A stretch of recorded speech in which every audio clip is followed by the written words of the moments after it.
കൃഷ്ണ ഗുരുവായൂരപ്പ ശരണം. ഗുരുവായൂരപ്പൻ്റെ ഉച്ചപൂജയും കളഭാലങ്കാരമൊക്കെ കഴിഞ്ഞു, നട തുറന്നു. അപ്പോൾ നമുക്ക് ഗുരുവായൂരപ്പനെ കാണാൻ പോകണ്ടേ. ഗുരുവായൂരപ്പൻ്റെ ചതുർബാഹുവായ വിഗ്രഹത്തിൽ ഇന്നിപ്പോൾ ഭഗവാൻ ഏത് രൂപത്തിലാണ് ഭക്തരെ കാത്തു നിൽക്കണമെന്ന് അറിയില്ല. നമുക്ക് പോയി നോക്കാം. നല്ല തിരക്കാണ്. ചൊവ്വാഴ്ചയാണെന്ന് പറഞ്ഞിട്ടൊന്നും കാര്യമില്ല. വൈശാഖത്തിൻ്റെ തിരക്ക്, വെക്കേഷൻ്റെ തിരക്ക്, എല്ലാം കൂടി നല്ല തിരക്ക് തന്നെ. നമുക്കെന്തായാലും കിഴക്കേ നടയിൽ പോയിട്ട് മഞ്ജുളാലിനെ ഒന്ന് പ്രദർശനം ചെയ്യാം. അപ്പോൾ ആ വെങ്കല ഗരുഡ ശില്പവും അതേപോലെ കുചേലൻ്റെ ശില്പമൊക്കെ കാണാം. അതൊക്കെ അങ്ങനെ കണ്ട് നേരെ വന്ന് അത്തിമര ഗണപതി ക്ഷേത്രത്തിൽ വരിക. അപ്പോൾ ഗണേശനെ കാണാം. ഗണേശനെ 4 പുറത്തുനിന്നും സുഖമായിട്ട് കാണാം. ഗണേശൻ്റെ അവിടുന്ന് ഇങ്ങനെ വരുമ്പോഴേ, ഗണേശൻ്റെ തന്നെ ശരിക്കും പറഞ്ഞാൽ അവിടുന്ന് ഇങ്ങനെ വരുമ്പോൾ ഇങ്ങോട്ട് പോരുന്ന വഴിയുടെ അവിടെ തന്നെ ഒരു അനന്ത ശയനമുണ്ട് കേട്ടോ.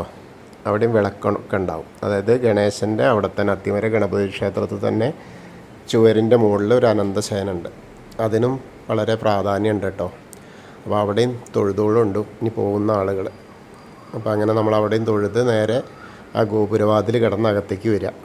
അങ്ങനെ അകത്തേക്ക് വരുമ്പോൾ കൊടിമരം കാണാം. അതേപോലെ ആ വലിയ ബലിക്കല്ല്, അതുപോലെ ഗജരാജൻ കേശവൻ്റെ 2 കൊമ്പുകൾ, നടുക്കുള്ള ലക്ഷ്മി ദേവീനെയൊക്കെ കണ്ട് തൊഴുത് നമ്മൾ നേരെ വാതിൽപ്പടി കയറുക. വാതിൽപ്പടി കയറുമ്പോൾ ഇടത് വശത്തേക്ക് നോക്കിക്കഴിഞ്ഞാൽ മേൽപ്പത്തൂർ ഇരുന്ന് നാരായണീയം രചിക്കാൻ വേണ്ടി പറഞ്ഞു കൊടുത്ത ആ ഒരു പീഠം കാണാം. അദ്ദേഹം ഇരുന്നിരുന്ന ആ പീഠം. അതുപോലെ അദ്ദേഹത്തിൻ്റെ സ്മരണയ്ക്ക് ആ ഒരു കെടാവിളക്കുണ്ട് ചില്ലിൻ്റെ കൂട്ടിൽ. അതുപോലെ വലത്തെ സൈഡിൽ ആദ്യത്തെ തൂണ് നോക്കിയിട്ട് നരസിംഹാവതാരം കാണിച്ചു കൊടുത്തു എന്ന് പറഞ്ഞാൽ ആ തൂണ് നോക്കിയിട്ട് തൊഴുക. പിന്നീട് നമ്മൾ ഭഗവാന്റെ ശ്രീലകത്തേക്ക് നോക്കുകയാണ്. ശ്രീലകത്തേക്ക് ഇങ്ങനെ നോക്കുമ്പോൾ നിറയെ പ്രകാശം, വെള്ളി വിളക്കിൻ്റെയും സ്വർണ്ണ വിളക്കിൻ്റെയൊക്കെ ദീപനാളങ്ങളിങ്ങനെ നൃത്തം ചെയ്യുന്ന കാഴ്ച അതിങ്ങനെ കാണാം. അങ്ങനെ നമ്മൾ നോക്കി വരുമ്പോൾ ഉണ്ണിയുടെ കാൽപാദങ്ങൾ കാണാണ്ടെന്ന് വളരെ വിശേഷമായിട്ടുള്ള അലങ്കാരങ്ങളാണ് കേട്ടോ. അപ്പോൾ ആദ്യം തന്നെ ഓരോ ഭാഗങ്ങളായിട്ട് പറയാം നമുക്ക്.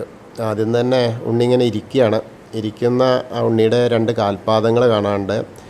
ഇടത്തെ കാലിങ്ങനെ താഴത്തേക്ക് ഇങ്ങനെ വെച്ച്, വലത്തെ കാലം ഒന്നുകൂടി നീട്ടി വെച്ചിട്ട് ഒന്ന് മടക്കി നീട്ടി വെച്ച മാതിരി. ആ ഇടയ്ക്കത്തെ കാലിൻ്റെ തുടയുടെ അവിടെ ആ വെണ്ണക്കുട ഉണ്ട്. അപ്പോൾ ആ വെണ്ണക്കുടത്തുനിന്ന് വെണ്ണ വാരി കഴിക്കുന്ന ഉണ്ണിയാണ് കേട്ടോ. അങ്ങനെ വലത്തെ കാലിൻ്റെ കാൽത്തളകളൊക്കെ കാണാനുണ്ട്. അങ്ങനെ മുകളിലേക്ക് നോക്കിയാൽ ഒരു മാങ്ങാമാല ഉണ്ട്, ഒരു വളയം പോലത്തെ മാല, ഒരു പതക്കം പോലത്തെ മാല. അതേപോലെ ഗോപി തിലകം വെച്ചിട്ടുണ്ട് തിരുനെറ്റിയിൽ. നല്ല പുഞ്ചിരിയാണ്. ആ വെണ്ണ കഴിക്കാനുള്ള ഉദ്ദേശത്തിൽ ഇങ്ങനെ നിറച്ച് വെണ്ണയുണ്ട്. വളരെ സന്തോഷമായി. യശോദാമ്മ വെണ്ണക്കുട അങ്ങനെ കൊടുത്ത മാതിരിയാണ്. കൊടുത്തതൊന്നും ആവില്ല, പതുക്കെ എടുത്തു കൊണ്ടെന്ന് വെച്ചതാവി. അതാണ് ആ കാലിൻ്റെ തുടരെ മുകളിൽ ഇങ്ങനെ കൊടന്ന് വെച്ചിട്ട് അതൊന്ന് എടുത്തത് മുഴുവൻ ഞാൻ കഴിക്കും, നിങ്ങൾക്ക് ആർക്കെങ്കിലും വേണമെന്നൊക്കെ ചോദിക്കുന്ന ആ ഒരു അവസ്ഥ ഉണ്ട്. ആദ്യം നമുക്ക് തോന്നുന്നു കേട്ടോ. പിന്നെ അങ്ങനെ മുകളിലേക്ക് ഇങ്ങനെ നോക്കിയാൽ ആ പീലി തിരുമുടിയൊക്കെ കിട്ടിയിട്ടുണ്ട്. അത് മാത്രമല്ല, ഇന്നത്തെ വ്യത്യാസമുള്ള ഒരു കാഴ്ച ഉണ്ട്. ഇന്ന് കുറൂരമ്മയും കൂടി ഉണ്ട് കേട്ടോ. കുറൂരമ്മയെ കാണുക എങ്ങനെയാണെന്ന് വെച്ചാൽ ഒരു സാധാരണ ഒരു മുണ്ട് മാത്രം എടുത്തിട്ടുള്ള മുത്തശ്ശി. ആ മുത്തശ്ശി അപ്പോൾ ആ മുത്തശ്ശിയുടെ കയ്യിൽ ഒരു കലം പോലെ ഉണ്ടാക്കിയിട്ടുണ്ട്.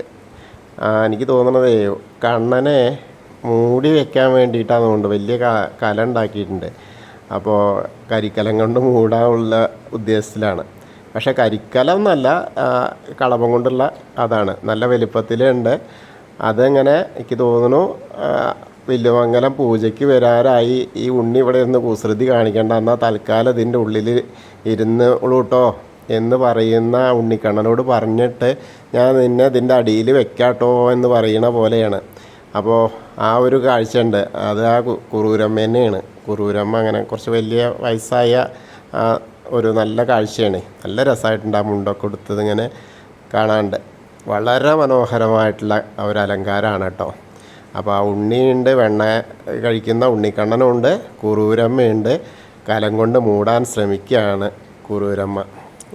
വില്ലുമംഗലം വന്നാൽ ഇനിയിപ്പോൾ ആ പൂജയ്ക്കൊന്നും ബുദ്ധിമുട്ടുണ്ടാക്കരുത് കേട്ടോ ഉണ്ണിയെ, ഒരു ഭാഗത്ത് അടങ്ങി ഒതുങ്ങിയിരിക്കൂ കേട്ടോ എന്നൊക്കെ പറഞ്ഞ് ചെയ്യുന്ന ആ ഒരു കാഴ്ചയാണ് കേട്ടോ. അപ്പോൾ എന്തായാലും നല്ല രസമായിട്ടുള്ള കാഴ്ച.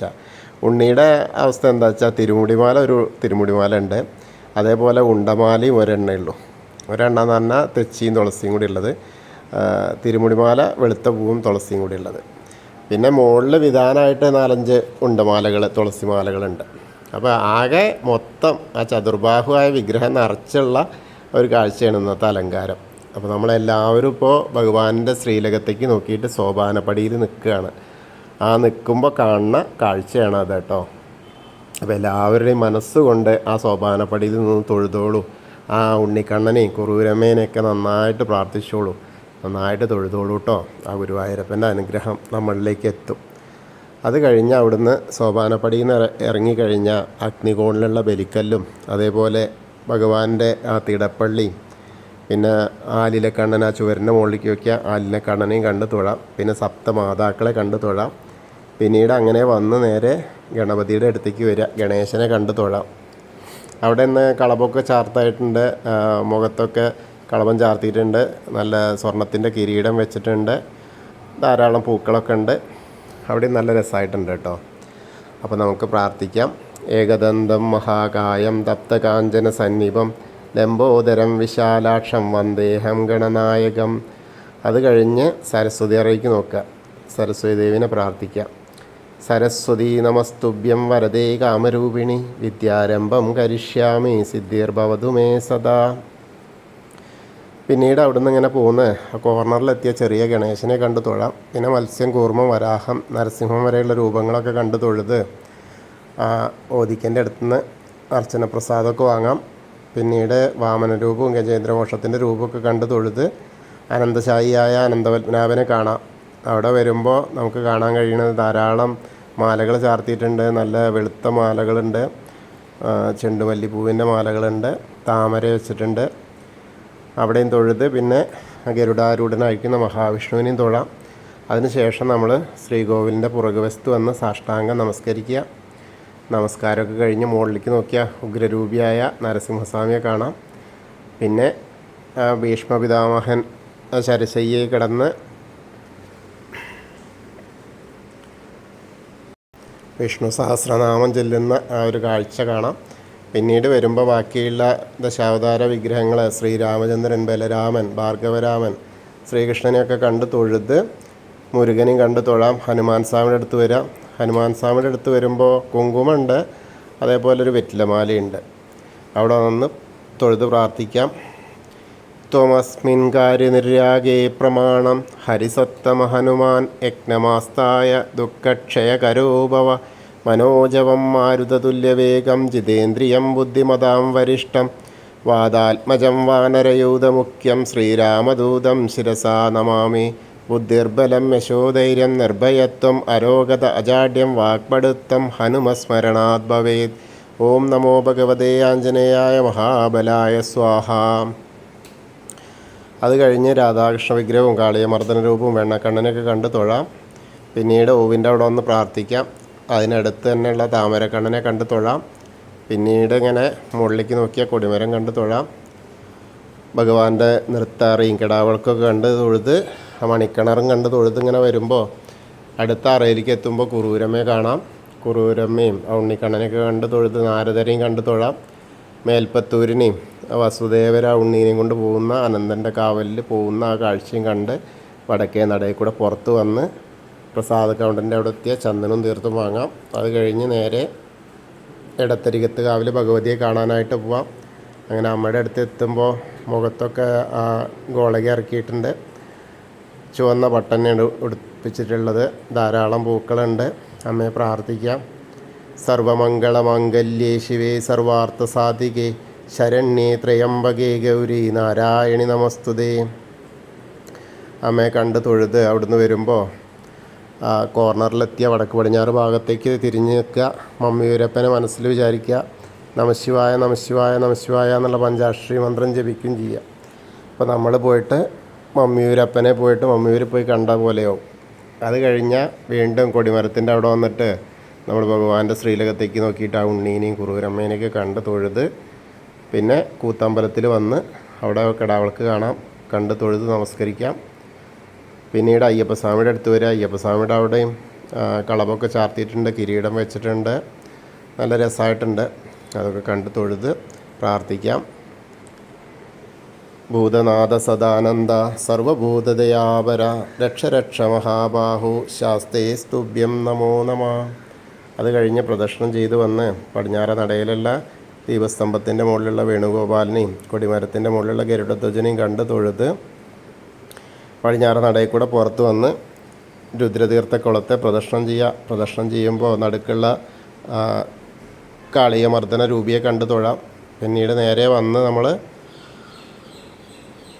നാരായണാലയത്തിലേക്ക് കയറുമ്പോൾ ഇടതുവശത്തുള്ള പൂന്താനം തിരുമേനി പൂജിച്ചിരുന്ന ചെറിയ ഉണ്ണിക്കണ്ണൻ്റെ വിഗ്രഹം കണ്ട് തൊഴാം.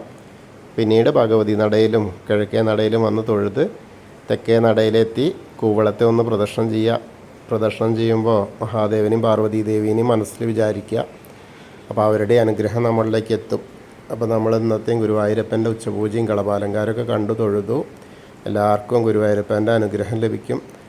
കൃഷ്ണായ വാസുദേവായ ഹരയേ പരമാത്മനെ പ്രണതക്ലേശനാശായ ഗോവിന്ദായ നമോ നമ. ഹരേ കൃഷ്ണ. ഗുരുവായൂരപ്പാ ശരണം.